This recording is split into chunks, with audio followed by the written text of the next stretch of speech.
आज भारत में कई ऐसे योगी हैं, कई ऐसे ध्यानी हैं, एक स्थान पर बैठते हैं, श्वास चल रही है, बिल्कुल अचेत उनका शरीर वहां पर रखा है, लेकिन मनोवृत्ति से वो वहां नहीं है। उनको नोच लो, जाके पानी डाल दो, उनका ध्यान नहीं टूटेगा, वो समाधि में है, वो कहीं और पहुंच चुके हैं, और जब चाहेंगे तब पुनः आ जाएंगे। हमारे वृंदावन के बिहारी लाल जी को जिन्होंने प्रकट किया, श्री वृंदावन बिहारी लाल जी को, ऐसे स्वामी श्री हरिदास जी महाराज, तानसेन के गुरु जी, वे समाधि की उस परिणति में पहुंच जाते थे कि कोई व्यक्ति विचार नहीं कर सकता। कथा आती है कि एक बार जब बिहारी जी प्रकट हुए वृंदावन में, तो लाहौर से एक बड़ा सेठ सोने के पात्र में इत्र लेकर के आया वृंदावन, बिहारी जी को निवेदित करने के लिए। जैसे ही निधिवन पहुंचा, निधिवन में जाके उसने वो पात्र दिया, पुजारी जी इसको बिहारी जी को अर्पित कर दीजिए। पुजारी जी बोले कि अभी अभी बिहारी जी का राजभोग लग रहा है, एक काम करो तुम स्वामी श्री हरिदास जी से मिलके आओ। बोले स्वामी जी कहाँ बैठे हैं? बोले यमुना के किनारे बैठे हैं, उनको प्रणाम कराओ, तब तक राजभोग हो जाएगा ठाकुर जी का, फिर इत्र तुम्हारा लगा देंगे ठाकुर जी को। बहुत ध्यान से सुनना। अब वो सेठ लाहौर से पैदल चल करके आया था और बड़ा महंगा वाला इत्र सोने के पात्र में लेके आया था बिहारी जी के लिए।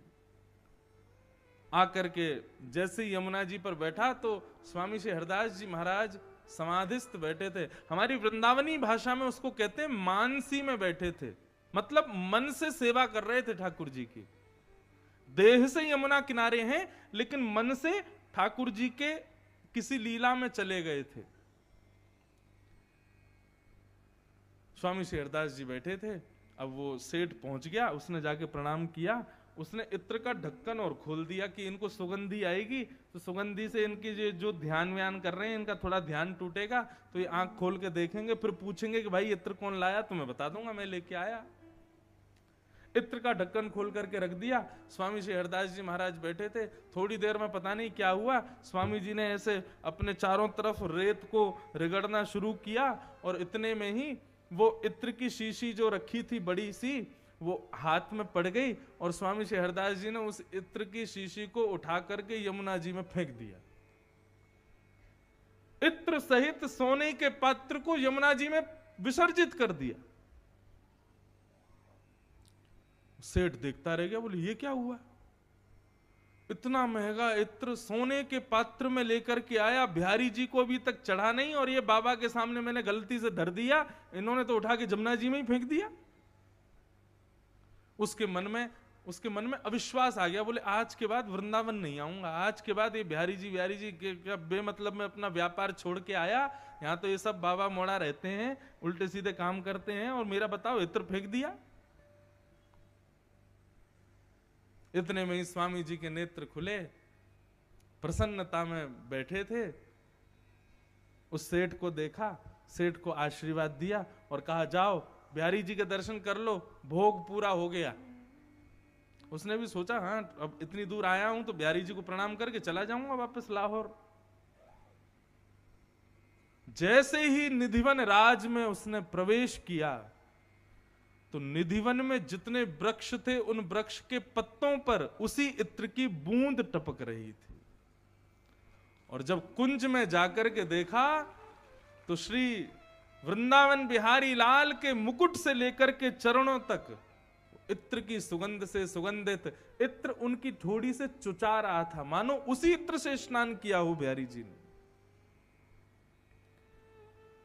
बोला ये तो वही इत्र है जो मैं लेके आया था, वो बाबा जी ने उसको जमुना जी में फेंक दिया, ये यहां कहां से आ गया इनके पास? बुद्धि काम नहीं कर रही है। दौड़ करके स्वामी हरदास जी के पास गए, चरणों में जाकर के रोने लगा। बोले महाराज ये क्या हुआ अभी मेरे साथ, मैं समझ नहीं पा रहा हूं। आपने इत्र की शीशी यमुना में फेंकी, वो बिहारी जी को कैसे प्राप्त हुई, पूरी निधिवन में उसका छिड़काव कैसे हुआ?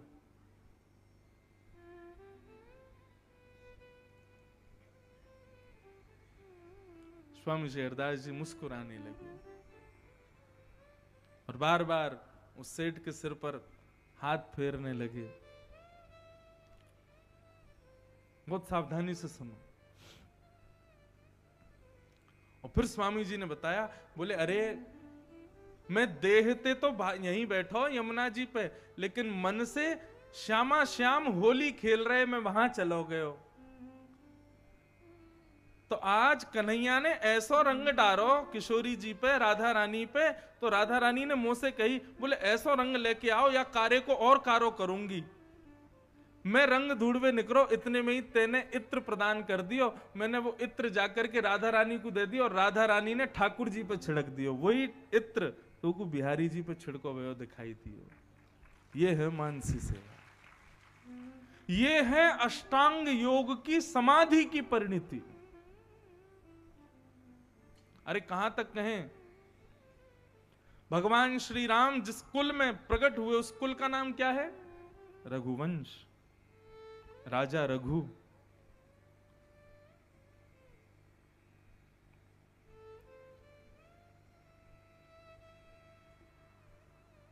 जब रावण नया नया राजा बना था ना लंका का,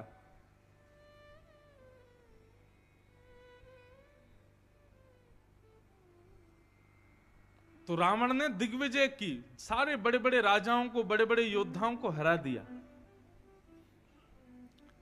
एक दिन रावण अपने मंत्री से पूछता है कि क्यों, बताओ पृथ्वी पे कोई राजा बचा जो जिसको मैंने ना हराया हो? तब मंत्री ने बताया, बोले हाँ महाराज जी एक राजा बचा है। बोले कौन? बोले उत्तर भारत के एक राजा हैं, उनका नाम है राजा रघु।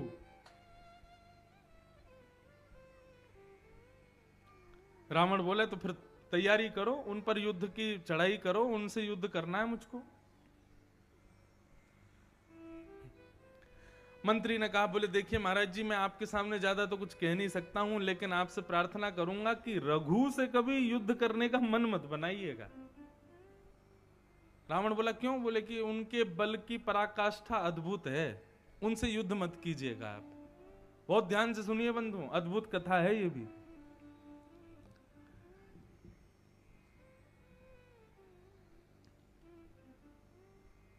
रावण को मना किया कि आप रघु से युद्ध करने का मन मत बनाइएगा।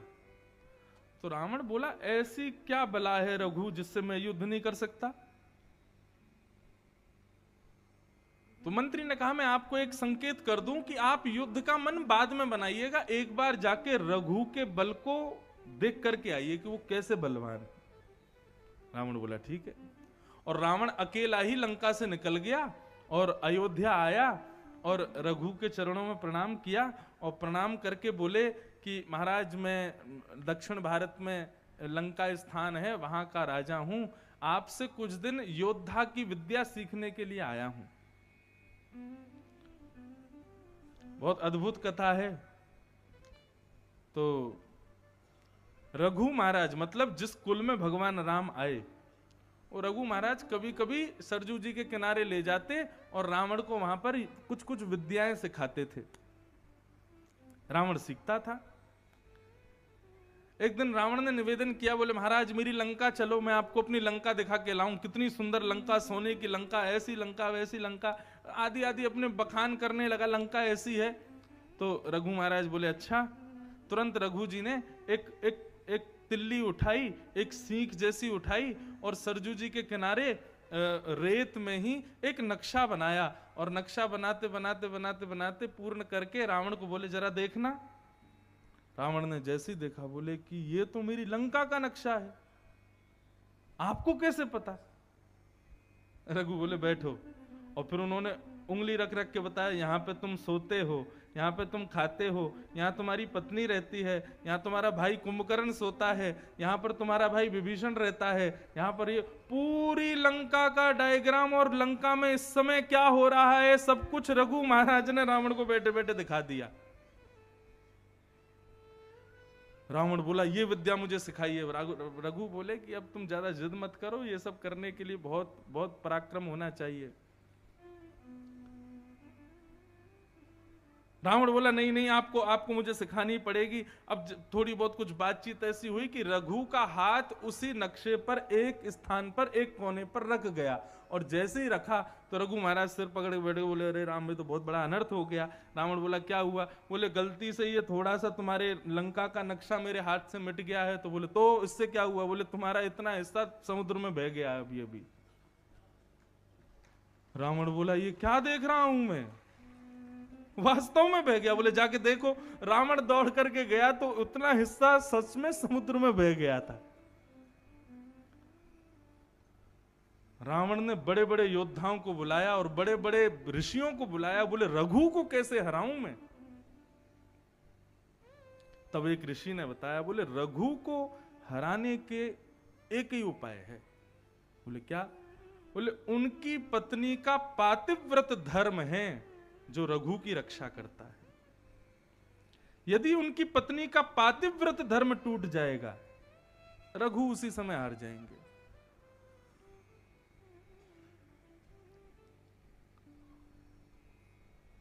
रावण बोला पातिव्रत धर्म कैसे टूटे?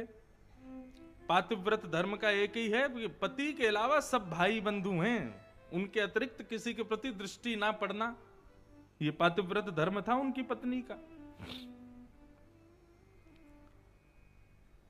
बहुत ध्यान से सुनिएगा बंधु। तो रावण के पास में राक्षसी विद्याएं तो थीं। रावण ने अपनी एक राक्षसी विद्या से रघु का रूप धारण किया और रघु का रूप धारण करके अयोध्या में प्रवेश किया। रघु कहीं युद्ध करने के लिए या किसी आवश्यक कार्य से कुछ दिनों के लिए बाहर गए हुए थे, और इसी अवकाश को जानकर के रावण रघु का रूप धारण करके अयोध्या में आ गया। बोले मैं रघु बन करके जाऊंगा और रघु की पत्नी के पातिव्रत धर्म को तोड़ दूंगा। तो रावण जैसे ही रघु का रूप धारण करके आए, सबने प्रणाम किया, जय जयकार होने लगी, महाराज रघु पधारे, सबने स्वीकार किया। लेकिन सभा विराम करके जैसे ही रावण अंतःपुर में गया जहां रघु की पत्नी बैठी थी, वहां जाकर के जैसे ही अंतःपुर में प्रवेश किया और रावण ने अपना मुकुट उतार करके रघु की पत्नी की ओर देखा, तो पत्नी टकटकी लगा करके रावण की ओर देख रही थी। और जैसे ही समीप जाने का प्रयास किया, तुरंत उन्होंने तलवार निकाल ली। बोले मैं सब जानती हूं तुम रावण हो, अपने रूप में आ जाओ। रावण बोला तुम कैसे पहचान गई कि मैं रावण हूं? मैं रघु हूं। अरे रावण क्यों बोलती हो, मैं रघु हूं। बोले रघु के स्वरूप की पहचान है। बोले क्या? वो जब अपनी सभा पूरी करते हैं, सभा पूरी करने के बाद अयोध्या की रज को अपने माथे से लगा करके आते हैं। तुम्हारे माथे पे वो रज दिख नहीं रही है, इससे ये बात प्रमाणित होती है कि तुम रघु नहीं हो। कौन हो? अपने रूप में आ जाओ। और रावण अपने रूप में आया, बंदियों ने बंदी बना लिया। रघु महाराज को जैसे ही पता चला कि रावण ने इतना बड़ा दुष्कर्म किया, मेरी पत्नी का पातिव्रत धर्म तोड़ने का प्रयास किया, उसी समय रावण को सामने एक वृक्ष से बांध करके रघु महाराज ने बाण पर प्रत्यंचा चढ़ाई और रावण को मारने का प्रयास करने लगे। इतने में ही ब्रह्मा जी प्रकट हो गए। ब्रह्मा जी प्रकट होकर के कहते हैं भगवान आप इसको मत मारिए। बोले क्यों ना मारे? बोले कि अब पूरी कथा बताई। बोले जय विजय ही रावण और कुंभकर्ण के रूप में आए हैं और ये इनको मारने का अधिकार केवल और केवल भगवान राम का है, लेकिन आपके इस पराक्रम को देख करके भगवान ने अभी अभी सुनिश्चित किया है कि वे आपके ही वंश में राम बन करके आएंगे। और ये जो बाण आपने अभी धनुष पर चढ़ा रखा है, इस बाण को मुझे दे दीजिए, यही बाण सतयुग में राम जी चलाएंगे, इसी से ये मरेगा। तो वो बाण लेकर के ब्रह्मा जी चले गए और रावण को उस समय मुक्त कर दिया गया। फिर कहते हैं रावण ने इतनी तपस्या की, तपस्या करके ब्रह्मा जी को प्रसन्न किया। ब्रह्मा जी ने कहा वरदान मांगो। तो रावण ने कहा मेरी मृत्यु का बाण आपके पास रखा है, वो बाण मुझको दे दो। ब्रह्मा जी बोले अब जो मांगेगा सो देना तो पड़ेगा। तो रावण को वो बाण दे दिया और रावण ने वो बाण मंदोदरी को दे दिया। मंदोदरी के कक्ष में एक खंबे में उसको चिनवा दिया और मंदोदरी को कहा कि मेरे प्राण तुम्हारे कक्ष के इस खंबे में विद्यमान हैं, दुनिया की कोई ताकत मुझे नहीं मार सकती, केवल इसमें एक बाण रखा वही मुझे मारेगा, तो इसलिए तुम्हारा पति मैं भले जरूर हूं लेकिन मेरे प्राण इसमें है, तो तुम रोज इसकी पूजा किया करो। तो मंदोदरी उसी खंबे की पूजा करती थी। जब राम रावण युद्ध हुआ, अनेक बाण मारे राम जी ने, लेकिन जब रावण का वध नहीं हुआ तब विभीषण ने आकर के कहा कि महाराज जी ऐसे नहीं मरेगा। तब पूरी कथा बताई, बोले आप जिस वंश में आए हैं उन्हीं महाराज रघु ने एक बार इसको मारने के लिए बाण चढ़ाया था, उसी बाण को ब्रह्मा जी लेकर के चले गए थे, तपस्या करके भैया ने वही बाण उनसे मांग करके मंदोदरी को दे दिया है। मंदोदरी के कक्ष में वो बाण है, जब तक वो नहीं आएगा तब तक ये नहीं मरेंगे। राम जी बोले कैसे होगा फिर ये काम? हनुमान जी बोले मुझे आज्ञा दीजिए, मैं अभी लेके आता हूं। तो हनुमान जी ने एक छोटे से बौने ब्राह्मण का रूप धारण किया, बटुक ब्राह्मण का, और ब्राह्मण का रूप धारण करके मंदोदरी के यहां पहुंच गए और मंदोदरी के यहां जाकर के रावण का गुणगान गाने लगे। मंदोदरी रो रही थी। हनुमान जी बोले रो क्यों रही हो? अरे मेरे पति के इतने सर काट दिए, ये राम जो है बाण पे बाण मारे जा रहा है, मेरे पति के प्राण लिए जा रहा है। हनुमान जी बोले लेकिन उसके प्राण थोड़ी निकलेंगे, तुम तो जानती हो ना वो बाण रखा है तुम्हारे पास में। हनुमान जी पूछना चाह रहे थे बाण रखा कहां है? अरे तुम तो जानती हो बाण तुम्हारे कक्ष में रखा हुआ है, जब तक वो बाण तुम नहीं मिलेगा तब तक थोड़ी मरेगा वो।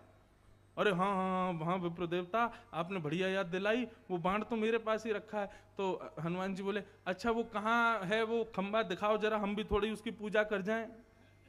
मंदोदरी बोली हाँ आइए आइए यही खंबा है। इतने में हनुमान जी प्रचंड हो गए, एक मुस्तिक मारी, खंबा तोड़ के बाण लेके उड़ के गए, सीधे राम जी को दे दिया, बोले मार दो, और उसी बाण का संधान करके रावण का वध कर दिया। तो ये मैं किस स्थिति में ये कथा सुना रहा था? समाधि। रघु महाराज की समाधि कैसी थी, रघु महाराज की ध्यान कैसा था कि वो बैठते थे अयोध्या में और वहां चाहकर के यदि लंका का नक्शा बना के एक हाथ फेर देते ना तो लंका वहीं डूब जाती। ऐसी समाधि, ऐसी ध्यान रघु महाराज का था।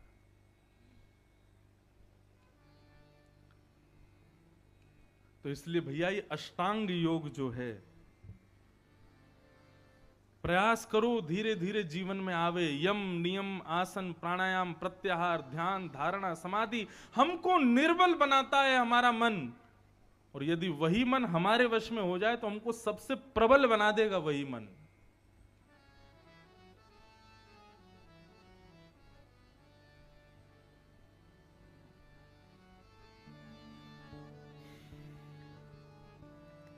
तो इस प्रकार अब चर्चा तो होनी थी कृष्ण कथा की, कहां पहुंच गए पता नहीं, घूम घाम के आए, बढ़िया राम कथा भी हो गई, सब हो गए, सबको प्रणाम करके आइए अपने प्रसंग में प्रवेश करते हैं। तो अच्छा हूं या बुरा हूं, जैसा भी हूं तुम्हारा,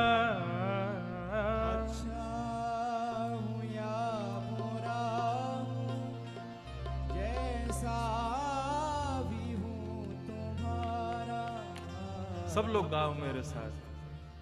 अच्छा हूं या बुरा हूं, जैसा भी हूं तुम्हारा, अच्छा हूं या बुरा हूं, जैसा भी हूं तुम्हारा, ठुकराओ ना मुझे अब, ठुकराओ ना मुझे, ठुकराओ ना मुझे अब, ठुकराओ ना मुझे अब, चरणों में सिर झुकाऊं, ठुकराओ ना मुझे अब, चरणों में सिर झुकाऊं। ताल बजा के गाओ। हे प्रभु मुझे बता दो, चरणों में कैसे आऊं। हे प्रभु मुझे बता दो, चरणों में कैसे आऊं। माया के बंधनों से छुटकार कैसे पाऊं। माया के बंधनों से छुटकार कैसे पाऊं। हे प्रभु मुझे बता दो, चरणों में कैसे आऊं। श्री राधा रमण लाल की भाव से गाओ।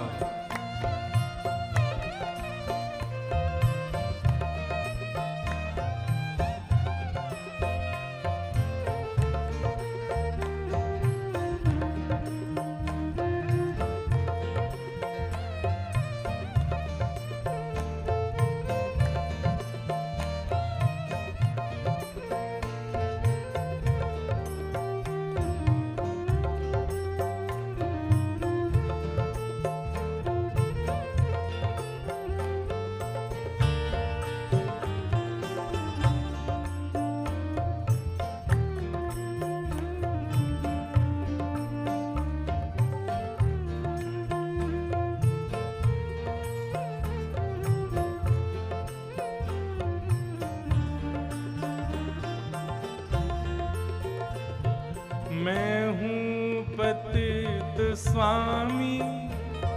पतित मतलब पापी। मैं कौन हूँ? मैं पापियों का स्वामी हूँ, सारे पाप करता हूँ मैं। लेकिन आप कौन हो? मैं हूँ पतित स्वामी, तुम हो पतित पावन। मैं हूँ पतित स्वामी, तुम हो पतित पावन। मैं हूँ पतित स्वामी, तुम हो पतित पावन। मैं हूँ पतित स्वामी, तुम हो पतित पावन। अब गुण भरा हृदय में, अब गुण भरा हृदय, अब गुण भरा हृदय में, अब गुण भरा हृदय।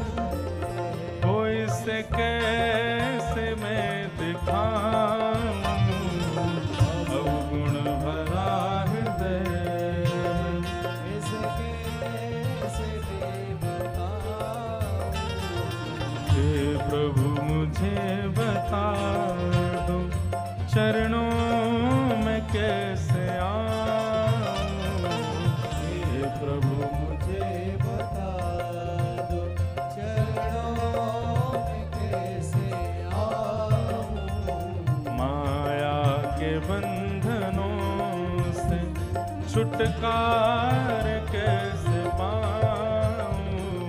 माया के बंधनों से छुटकार कैसे पाऊं। हे प्रभु मुझे बता दो, चरणों में कैसे आऊं। हे प्रभु मुझे बता दो। श्री वृंदावन बिहारी लाल की।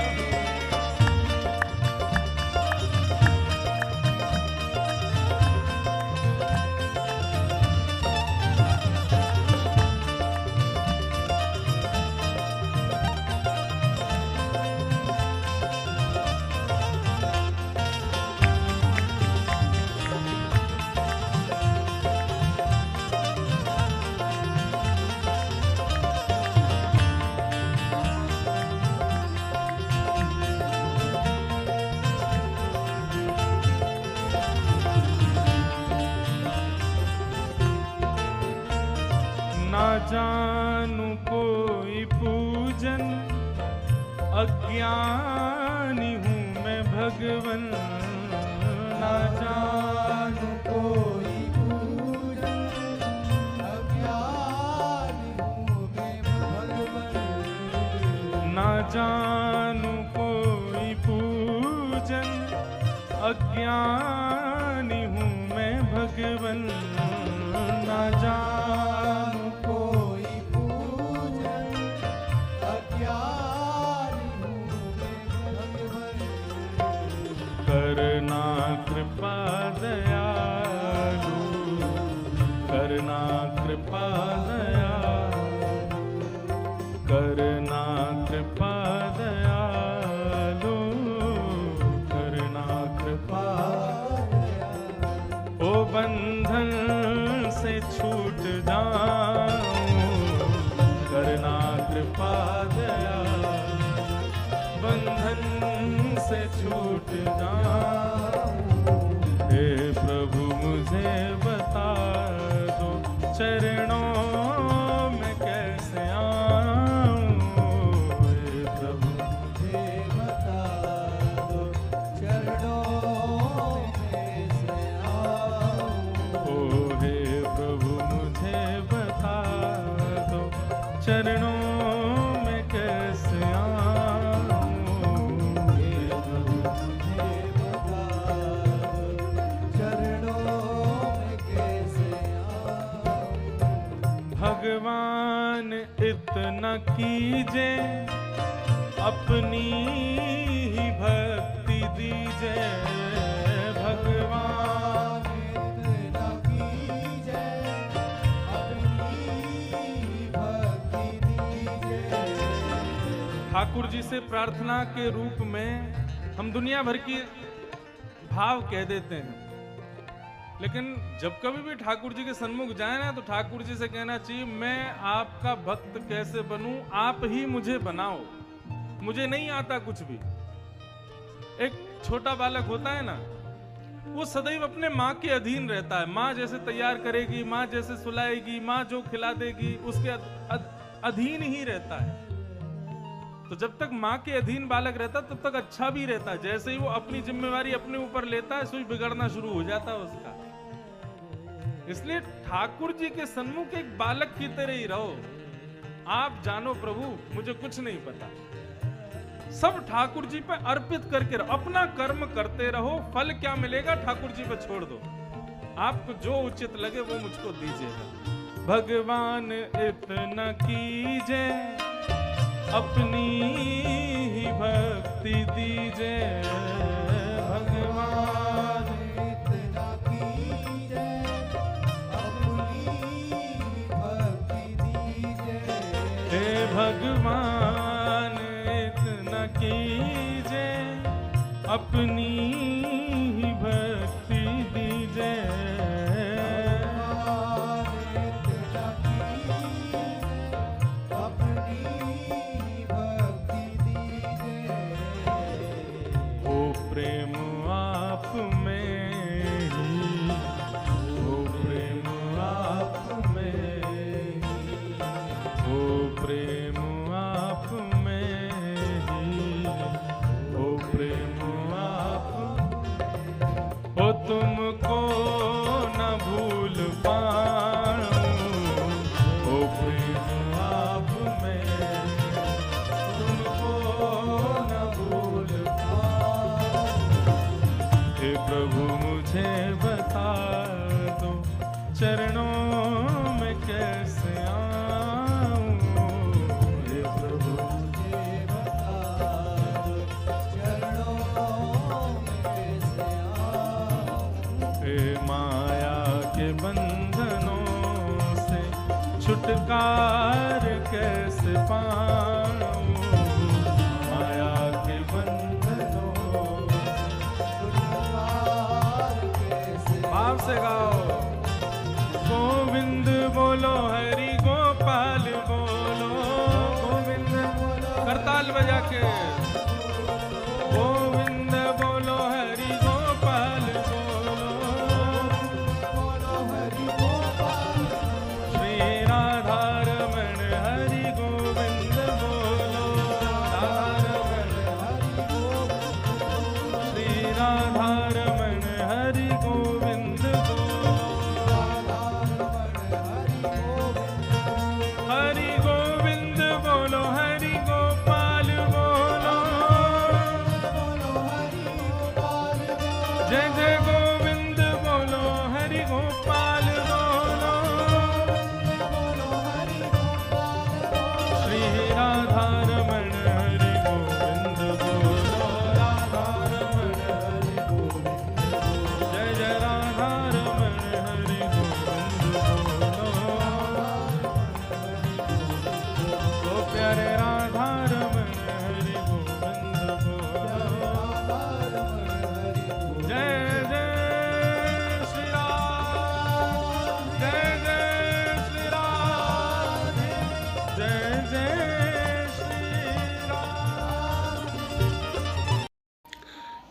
तो देखा आपने इंद्रेश जी महाराज ने कितना अच्छा होली का किस्सा सुनाया। सुनकर मज़ा ही आ गया, मन को बहुत आनंद आया और सुकून सा मिल गया, शांति मिल गई। तो अगर आपको मेरे चैनल पे कुछ भी अच्छा लगा हो या फिर इस वीडियो में आपको कुछ अच्छा लगा हो तो प्लीज़ मेरे चैनल को सब्सक्राइब कीजिएगा। अगर पसंद आए कुछ भी कंटेंट तो लाइक कीजिएगा और मेरे चैनल को शेयर करना, कमेंट करना बिल्कुल भी ना भूले। और ऐसे ही वीडियोस देखने के लिए मेरे साथ बने रहिए। तो बोलिए राधे राधे।